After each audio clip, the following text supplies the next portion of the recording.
कुछ दिनों पहले आपको भी खांसी जुकाम हुआ था या आसपास के लोगों को आपने बीमार देखा? दरअसल ये सिर्फ आपके आसपास नहीं है। एशिया के कई हिस्सों में इसी समय फ्लू तेजी से फैल रहा है। जापान ने तो हाल ही में इसे राष्ट्रीय महामारी घोषित कर दिया है। आज के इस एक्सप्लेनर में हम जानेंगे ये फ्लू कितनी तेजी से फैल रहा है, इसके पीछे कौन सा वायरस है, जापान ने आखिर महामारी क्यों घोषित की और इसके बचाव के तरीके क्या है। तो आइए जानते हैं। साल का जनवरी से मार्च और अगस्त से अक्टूबर के बीच में भारत में फ्लू का आम सीजन होता है।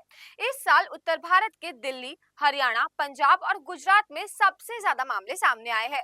स्वास्थ्य मंत्रालय के आंकड़ों के मुताबिक जनवरी से सितंबर 2025 में देश भर में 1 लाख सैंपल टेस्ट किए गए, जिनमें से लगभग 25% में H3N2 वायरस पॉजिटिव पाया गया।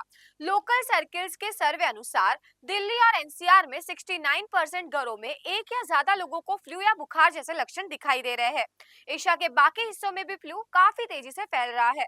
थाईलैंड में इस साल अब तक 5.5 लाख से ज्यादा केस दर्ज किए गए हैं। वहीं सिंगापुर में पिछले 2 हफ्तों में फ्लू के मामले 40% बढ़ चुके हैं। मलेशिया में 6,000 से ज्यादा छात्रों में फ्लू की पुष्टि हुई, जिसके कारण कई स्कूलों को अस्थायी रूप से बंद करना पड़ा। जापान, भारत और सिंगापुर में फैले फ्लू के पीछे मुख्यतः इन्फ्लुएंजा टाइप ए के H1N1, H3N2 वायरस है। आम बोलचाल में इसे फ्लू कहते हैं, लेकिन इसका वैज्ञानिक नाम इन्फ्लुएंजा है। इन्फ्लुएंजा वायरस 4 प्रकार के होते हैं, ए, बी, सी और डी। अब इसमें सबसे खतरनाक टाइप ए है, जो इंसानों और पक्षियों दोनों पर असर करता है और महामारी भी फैला सकता है। H1N1 को हम स्वाइन फ्लू के नाम से जानते हैं, H3N2 को हांगकांग फ्लू से जानते हैं और H5N1 को बर्ड फ्लू टाइप बी, सी और डी होने वाला फ्लू, जो आमतौर पर गंभीर नहीं होता। ये सिर्फ मौसमी सर्दी और खांसी जुकाम जैसे लक्षण पैदा करता है, लेकिन H1N1 और H3N2 की तरह टाइप ए तेजी से फैलता है। लक्षणों में बुखार, खांसी, गले में खराश, सिर दर्द, थकान, बदन दर्द और कभी-कभी उल्टी भी शामिल है। जापान में कट रिपीट जापान में आमतौर पर फ्लू का सीजन नवंबर से मार्च तक होता है, लेकिन इस साल सितंबर से आखिरी हफ्ते में केस तेजी से बढ़ने लगे। 3 अक्टूबर 2025 को जापान के स्वास्थ्य मंत्रालय ने इसे राष्ट्रीय महामारी घोषित कर दिया। संक्रामक बीमारियों की निगरानी के लिए जापान में हर सप्ताह 3 से 5,000 अस्पतालों का डेटा लिया जाता है। यदि औसत मरीजों की संख्या प्रति अस्पताल 1 से ज्यादा हो जाए, तो इसे महामारी का स्तर माना जाता है। 22 से 28 सितंबर के बीच 4,000 से ज्यादा लोग फ्लू की चपेट में आ गए। इसके बाद 29 सितंबर से 5 अक्टूबर के बीच ये संख्या बढ़कर 6,000 से अधिक हो गई। इस दौरान हर अस्पताल में औसतन 1.56 मरीज पाए गए, जबकि पिछले साल इसी समय ये संख्या केवल 0.77% थी। देश के 47 प्रांतों में 28 में फ्लू के मामले बढ़े। ओकिनावा, टोक्यो, कागोशिया में सबसे ज्यादा केस रिपोर्ट हुए।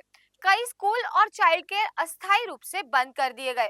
इतिहास में कई बार फ्लू महामारी बड़ी तबाही ला चुका है। 1957 में H2N2 वायरस की महामारी दुनिया भर में करीब 11 लाख मौतें लाई। 1968 में H3N2 यानी हांगकांग फ्लू ने 4 साल में करोड़ों लोगों को संक्रमित किया और लगभग इसमें 10 लाख मौतें दर्ज हुई। 2009 में H1N1 यानी स्वाइन फ्लू फैला। दुनिया में लगभग 60 लाख लोग संक्रमित हुए और 2.8 लाख मौतें हुई। आज के नए H1N1 और H3N2 वेरिएंट अभी तक मृत्यु दर बढ़ाने वाले नहीं पाए गए हैं। हालांकि एक्सपर्ट कहते हैं कि अगर नए स्ट्रेन पैदा होते हैं, तो ये महामारी में बदलने में देर नहीं लगेगी। लंदन के फ्रांसिस क्रिक इंस्टीट्यूट की डायरेक्टर निकोला लुइस ने चेतावनी दी है कि अगली वैश्विक महामारी फ्लू के कारण हो सकती है। डॉक्टर पोल तांब्या के मुताबिक H1N1 और H3N2 के नए स्ट्रेन वैक्सीन और लोगों की इम्यूनिटी को धोखा देकर तेजी से फैल सकते हैं। पक्षियों और जानवरों में H5, H7 और H9 स्ट्रेन भी नजर बनाए हुए हैं। अगर कोई नया स्ट्रेन फैला, तो लोगों में इम्यूनिटी नहीं होगी, जिससे महामारी का खतरा काफी बढ़ जाएगा।